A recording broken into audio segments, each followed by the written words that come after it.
itu teknologinya sudah teruji. Kalaupun ada terjadi kesalahan, harusnya itu perubahannya tetap 1 digit ke 1 digit, misalnya 8 jadi angka 1, bukan berlebihan gitu ya.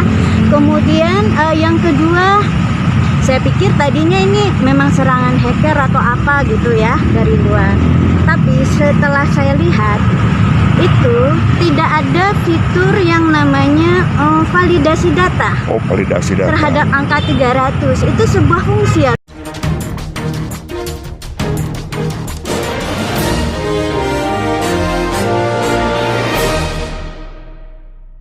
Selamat siang para netizen dimanapun kita berada, salam inspirasi bagi kita semua. Sekarang sudah banyak terbongkar ya terkait dengan adanya kisruh Sirekap, terus kemudian kelut KPU yang terkoneksi ke Alibaba dan sebagainya begitu kan.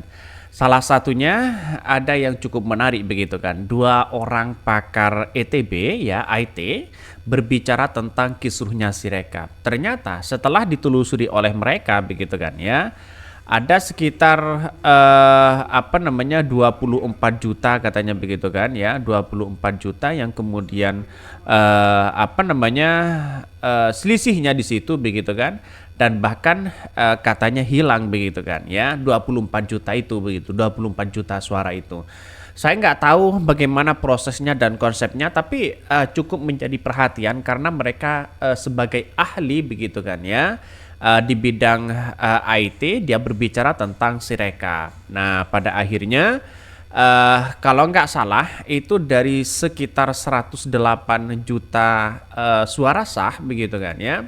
Dan bahkan lebih di situ katanya begitu kan, sekitar 24 juta surat suara yang sah yang kemudian seolah-olah mereka satu ya digelembungkan. Saya nggak tahu digelembungkan ke suara yang mana, tapi yang jelas mereka membongkar habis-habisan terkait dengan Sirekap ini. Banyak muncul spekulasi yang mengatakan kalau ini benar-benar terjadi dan benar-benar diawasi, bukan tidak mungkin ya KPU akan terungkap bagaimana yang terjadi selama ini. Apalagi ditambah dengan kisruh ya sekarang ini terkait dengan kelutnya yang kemudian KPU mengakui terkait dengan adanya kontrak dengan Alibaba. Saya nggak tahu datanya itu bagaimana konsepnya dan sebagainya begitu kan. Artinya dengan pakar seperti ini kan bisa saja KPU di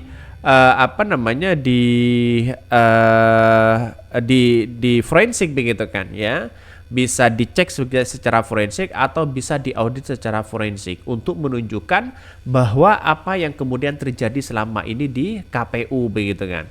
Ini sudah jelas di depan mata begitu kan. Artinya dengan adanya situasi seperti ini ya kita harus tahulah bagaimana dorongan-dorongan yang kemudian dilakukan oleh sekarang ini begitu. Ini perlu audit forensik agar ditemukan siapa penanggung jawabnya dan siapa pelaku kecurangannya ya. Dan juga ada yang berkomentar lagi, gila ya ini begitu kan, gimana ini benar-benar jahat ya, kejahatan besar loh ini, kalian harus mempertanggungjawabkan katanya ya. Dengan adanya komentar-komentar dari netizen sudah menunjukkan bahwa apa yang terjadi selama ini, apakah ada dugaan-dugaan kecurangan yang ada selama ini. Kita tahu bahwa proses Sirekap itu dengan cerita apa yang disampaikan oleh PPK, oleh KPUD-nya sendiri, mereka justru mengatakan Sirekap itu berjalan sendiri di situ begitu kan. Ya, kalau berjalan sendiri apakah sistemnya error, apakah bisa dikendalikan pihak ketiga, atau jangan-jangan KPU-nya sendiri, komisioner KPU-nya sendiri, ketuanya sendiri tidak tahu terkait dengan sistem yang ada selama ini. Jangan-jangan seperti itu begitu kan. Maka kemudian ini banyak sekali pro dan kontra begitu kan, sehingga banyak persoalan-persoalan yang kita hadapi, sehingga dugaan-dugaan kecurangan yang ada selama ini harus benar-benar terungkap. Masa terus-menerus seperti ini begitu, di tahun 2029 kita akan menghadapi pemilu juga begitu kan ya. Ya, polanya apakah sama dengan melakukan hal seperti ini begitu. Nah, kita tahu karena memang ya, apakah sistem ini ada sebuah kesengajaan atau bagaimana? Karena memang anggaran kita itu triliunan di situ begitu kan. Ya ini, waduh, kok bisa ya berubah edit ya ke kabupaten, PPK dan KPPS yang pegang data aslinya malah tidak bisa ngedit. Mau linknya dong, mau nonton utuh ya. Kita lihat saja ya, linknya di cerita dari Pak Bambang di situ begitu kan ya. Sudah jelas kenapa PPK dan KPPS itu yang dibawa itu tidak bisa audit. Apakah benar Sirekap itu ada dua aplikasi begitu kan ya, yang dipegang oleh ketua PPK-nya dan satunya anak buahnya di situ begitu kan. Cerita-cerita inilah yang kemudian bukan tidak mungkin akan terjadi satu gesekan atau kisruh nanti di sengketa, apa bantahan dari KPU dan sebagainya. Ini bukan soal siapa yang menang, soal siapa yang kalah loh begitu kan. Tapi soal bagaimana citra bangsa kawal pemilu ini dengan baik begitu kan. Hak angket wajib dilakukan salah satunya untuk membongkar bukti adanya kejahatan dari proses data Sirekap yang dilakukan untuk memenangkan paslon tertentu. Bongkar usut tuntas katanya begitu kan. Ini banyak sekali komentar-komentar netizen mengatakan ya ayo kita bongkar ya.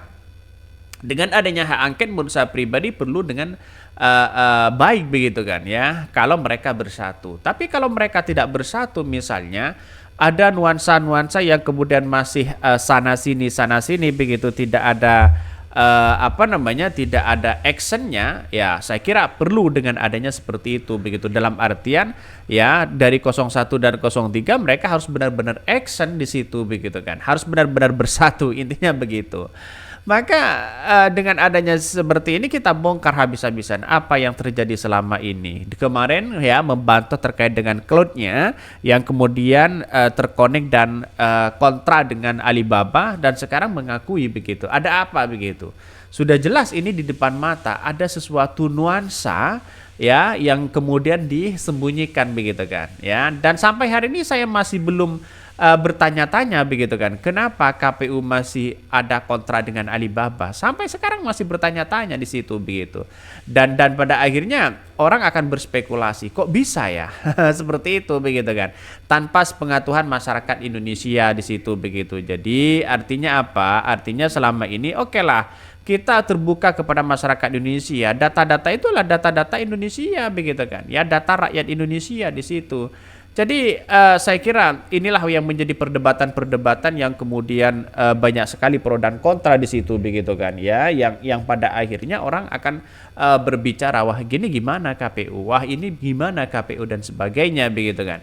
Dengan adanya pakar seperti ini kita harus bongkar habis-habisan siapa mereka ya, siapa di dalamnya yang bermain terkait dengan adanya itu begitu. Banyak ketua PPK yang bercerita, KPUD-nya sendiri begitu kan, KPU sendiri sudah banyak bercerita di situ begitu, nuansa-nuansa terkait dengan adanya Sirekap ini. Nah, pada akhirnya orang akan tahu sekarang apakah dari tahun ke tahun seperti ini terus begitu kan.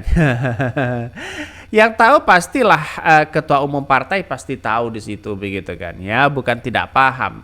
Karena di 2019 ya mungkin polanya akan sama tapi tidak semasif sekarang.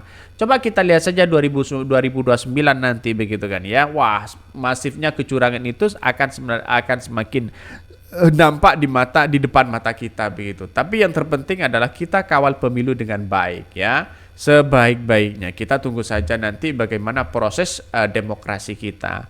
Oke ya, mungkin itu yang kami sampaikan ya. Tonton terus channel Hodari Podcast Rakyat ini karena ada berita-berita menarik dan viral setiap harinya. Salam para netizen, salam inspirasi bagi kita semua. Jangan lupa di subscribe channel YouTube Hodari Podcast Rakyat ini.